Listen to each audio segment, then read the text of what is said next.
राशि होउची दुई स्वभाव राशि।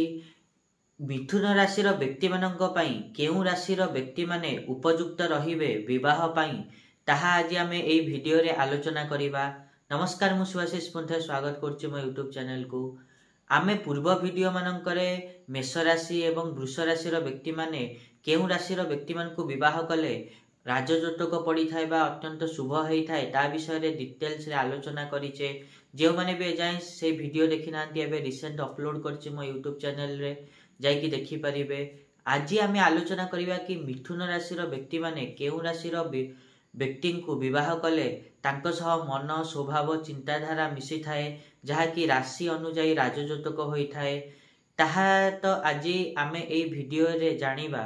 ता पूर्व सबना भली गोटे रिक्वेस्ट करिया को चाहिबे कि जो माने भी एजाई चैनल को सब्सक्राइब करना हंती सब्सक्राइब करंतु आ पाखथिया बेल आइकन को मध्य प्रेस करंतु जा द्वारा कि मु आगु को जहा भी किछि वीडियो देबी ता नोटिफिकेशन आपण मान को ठीक समय रे मिलि जिवो।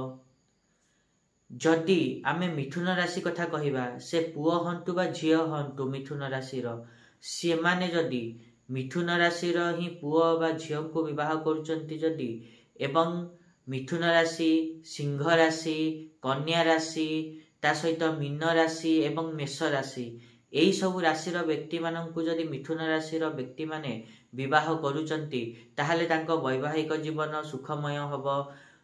ताहा तांको पई राजयोतक प्रद हबो, अत्यंत शुभ हबो। एता थिला मिथुन राशि व्यक्ति माने केउ राशि व्यक्ति मानकु विवाह कले तांकर पई शुभ रहिबो। आमे नेक्स्ट वीडियो रे आलोचना करिबा कि नेक्स्ट आपण मानकर जो कर्कट राशि सेही कर्कट राशि व्यक्ति मानक पई केउ राशि पुओ बा झियो को विवाह कले राजयोतक रहिबो से विषय रे आलोचना करिबा।